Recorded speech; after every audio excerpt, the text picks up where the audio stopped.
E agora, turma, nós vamos começar a tratar do dimensionamento dos elementos que fazem parte do sistema de transição de potência. Só que, apesar de estar escrito aqui que nós vamos começar com dimensionamento e seleção das correias, eu quero dar um aviso que vocês vão usar para projetar todos os elementos de máquinas que constam na especificação do projeto desse semestre. Então, talvez seja uma das maiores contribuições que eu vou te dar é essa tabela que eu te mostrei aqui. Presta atenção, eu fiz uma comunhão aqui de todos os assuntos que a gente trabalhou em elemento de máquinas 1 e elemento de máquinas 2. E fiz uma matriz que relaciona com os respectivos capítulos de cada um desses livros. Então, aqui, presta atenção, escuta a voz da experiência. Você quer ser uma engenheira e um engenheiro faca na caveira? Então você tem, meu caro, parar de ser inocente e tem que abrir esses livros, tem que abraçar, entendeu? Tem que se envolver, tem que fazer imersão, não tem jeito, sabe? Então, olha o tanto de assunto, olha o tanto de livro, olha o tanto de pluralidade de informação técnica de alta qualidade. Então, meu amigo, você tem que ir o seguinte, você tem que abraçar o negócio, tipo, para te dar, sabe, empolgar na sua vida mesmo. Se você tiver, tipo, quando eu tô na academia lá, tô fazendo supino, você pensa assim, meu amigo, eu sou um redutor de trem cicloidal, eu vou transmitir torque aqui, então pode colocar 35 quilos de cada lado e vão para cima, sacou? Então, eu vou mostrar para vocês uma coisa que é o segredo aqui do que eu faço, é a educação técnica. Então, pelo fato de eu ser professor, as editoras mandam para a gente os livros em PDF. Mas assim, a parte mais legal é ter o livro físico. Lá na biblioteca tem. Vai lá, abre o livro, sabe? Folheia o livro. Então eu vou te mostrar aqui alguns deles. Então aqui, no meu quartel-general, eu tenho todos esses livros bem organizados. Então, por exemplo, eu vou te mostrar diretório a diretório, livro do Collins. Então, eu posso clicar aqui e eu abro o meu livro do Collins em PDF. E, obviamente, eu vou te mostrar algumas coisas bem interessantes desse livro do Collins. Depois, eu tenho aqui o Juvenal. Depois eu tenho o Melkonian, que é um livro um pouco mais simples em português, mas muito útil também. Tem o livro do Mott. Tem o livro do Niemann. E o livro do Niemann, eu falei, tem uma coisa bacana, tem uma frase que não é minha, que diz o seguinte: lobo bom bebe água na fonte. Então eu leio o livro em alemão. Entendeu? Não tem essa não. Tem que ser raiz mesmo. Aqui é roots, bloody roots. O que acontece? Eu não falo uma palavra de alemão. O que eu faço? Vou no Google Tradutor e mando ver. Entendeu? Não tem essa. Tem que fazer a consulta aqui, é na fonte mesmo. Não tem essa não.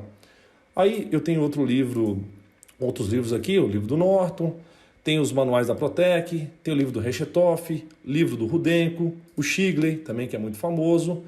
E vai vendo aqui, esse livro aqui ele é escaneado, você vai falar, pô professor, isso aí é legal. Não, esse livro você não acha mais, então a gente conseguiu pegar uma versão do livro, saca só, aguenta coração. O livro é russo, meu irmão, o livro é russo. Então você me pergunta, muita gente me pergunta, professor, de onde é que você tira inspiração? Aqui é Mother Russia, entendeu? Então, dá uma olhada. Faça-me o favor, hein? Isso é um professor de responsa. Daqui a pouco eu vou começar a colocar os enunciados em russo, entendeu? Então, gente, a ideia é essa. Ou, por exemplo, eu tenho aqui o manual da SKF também, para fazer consultas rápidas, apesar de usar sempre o site online deles, que é muito mais rápido. E aí, só para você perceber de onde é que vem as inspirações também, você vai falar, poxa, professor, de onde é que você tira esses exercícios de parafusos? Meu amigo, aqui é direto da NASA, entendeu? Não é brincadeira, não. Aqui não é brinquedo, não, olha aí. É o manual de design de parafuso da NASA. Então, você pode ter certeza, você vai falar o seguinte, aqui eu tô na melhor do Brasil. É o engenheiro que vale por mais de 1.000. E se vier 1.500, a gente põe para baixo também, entendeu? Então, o que eu quero sugerir para vocês? Por exemplo, vamos pegar o livro do Collins. E aí você quer saber onde que está o livro do Collins, no livro do Collins. Onde está a parte de transmissão por correias? Então, está no capítulo 17. Então, a gente vai até lá.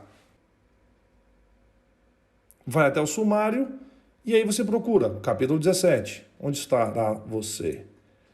Está aqui, capítulo 17, página 746. Belts, Chains, Wire Rope and Flexible Shafts. Então você vai lá e digita 746. Ou você procura, obviamente, na sua página física.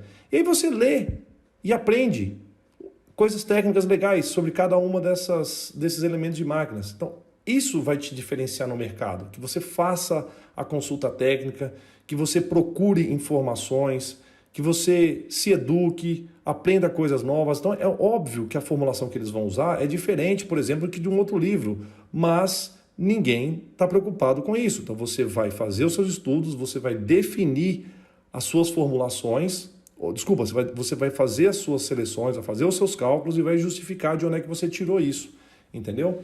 Então eu recomendo fortemente que cada grupo, inclusive em semestres seguintes eu vou falar isso, olha, o grupo tal tem que fazer a seleção e os cálculos através do livro tal. Outro grupo, mesma coisa.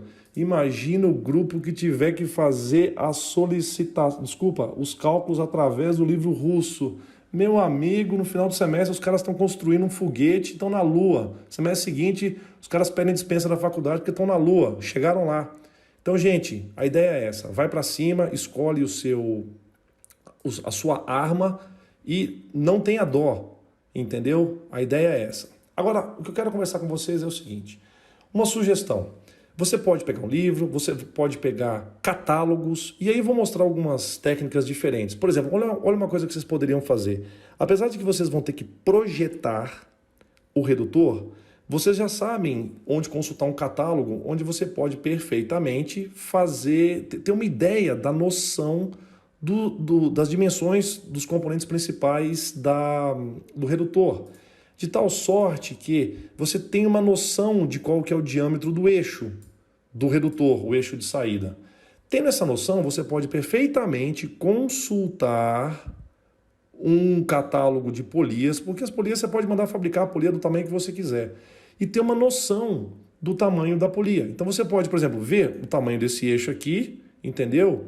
E imaginar que a polia tem aí, sei lá, o dobro do diâmetro. Você pode partir do pressuposto que pega a primeira polia que tem o diâmetro externo que respeite essa condição, essa razão de aspecto que você estabeleceu e você define o diâmetro dessa primeira polia. Então você não precisa projetar a polia, você pode partir do pressuposto que vendem-se polias com esse diâmetro e se você sabe qual é o diâmetro D dessa polia, você conhece a relação de transmissão e você consegue descobrir o diâmetro D dessa outra polia.